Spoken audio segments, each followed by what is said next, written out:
J'ai pu enquêter sur une petite start-up française, l'Alliance Minière Responsable. Rien que le nom est tout un programme.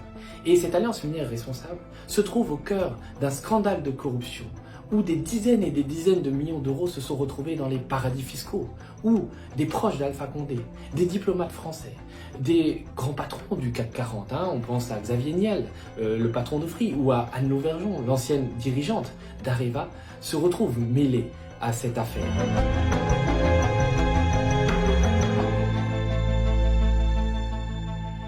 La Guinée traverse actuellement deux crises majeures.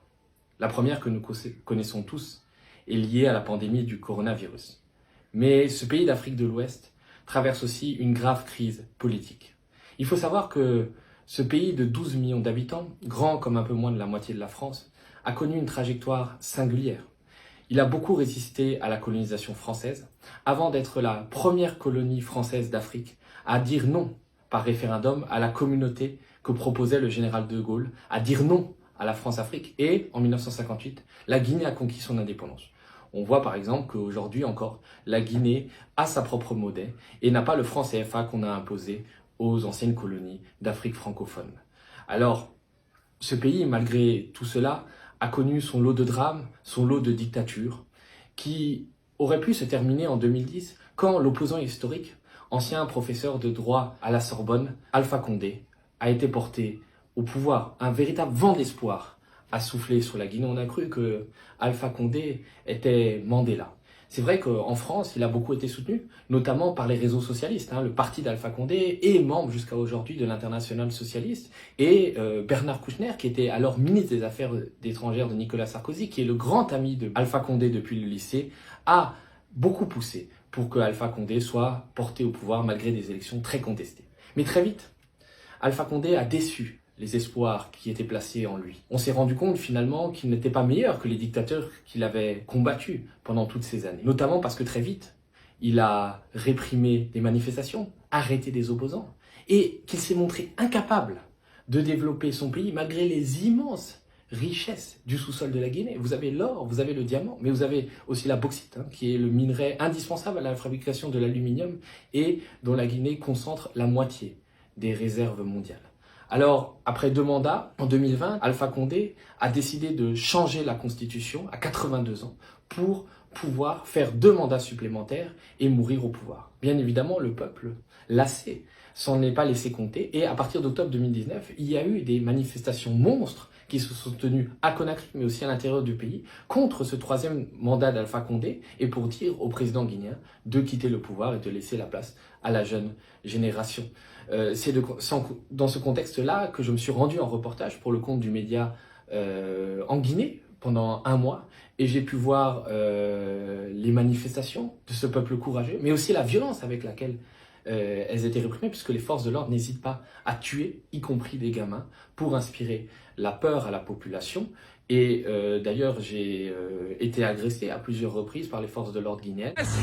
Presse, non, non, presse. Non, non, non. Quelle presse? Oui, presse. Regarde mon accréditation. Regarde mon accréditation. Regarde mon accréditation. Non, non, tu dis ça mon téléphone. Mon accréditation, tu regardes mon accréditation. Non, tu regardes mon accréditation.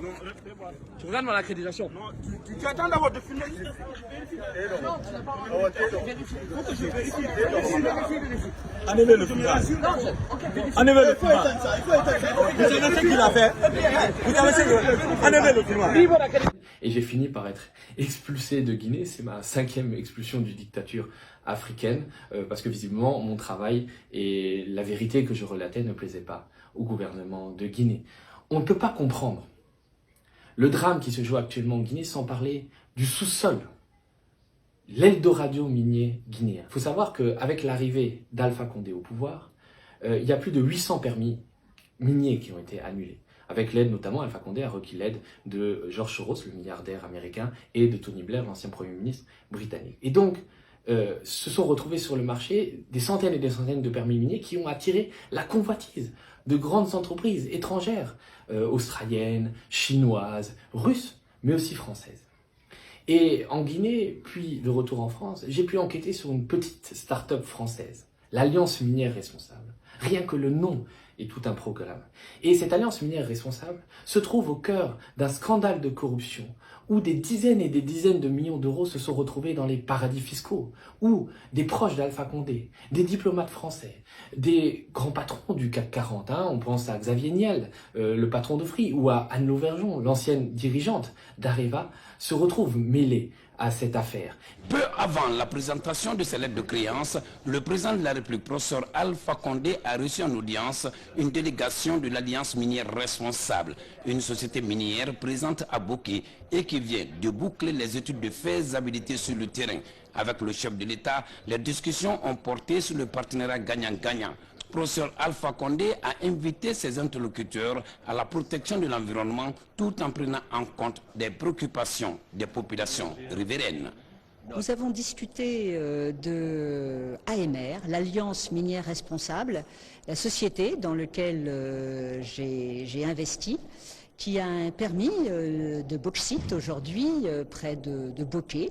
J'ai aussi pu recueillir le témoignage de l'ancien ministre français du redressement productif, Arnaud Montebourg, qui après avoir aidé à l'aventure de cette alliance minière responsable, s'est rendu compte que tout ça, au fond, n'était qu'une opération financière qui n'avait qu'un seul but, dégager des millions et des millions d'euros sur le dos des seuls propriétaires du sous-sol guinéen, les Guinéens eux-mêmes. Et c'est le drame de l'exploitation minière en Afrique, où des sociétés étrangères, avec la complicité de dictatures locales et corrompues, dégagent d'immenses bénéfices au détriment d'une population qui continue à croupir dans la misère la plus noire. Et cette exploitation minière occasionne aussi des pollutions, que ce soit la pollution des sols, que ce soit la pollution de l'eau, et appauvrissent les populations locales. On sait qu'aujourd'hui, plus de la moitié des Guinéens vivent avec moins d'$1 par jour. La France et les États-Unis font des mains et des pieds pour qu'Alpha Condé quitte le pouvoir. Alors, si Alpha Condé doit partir, et la logique voudrait qu'il parte, à cause du mal qu'il a fait à son peuple et du chaos dans lequel il a plongé la Guinée, ce sera aux Guinéens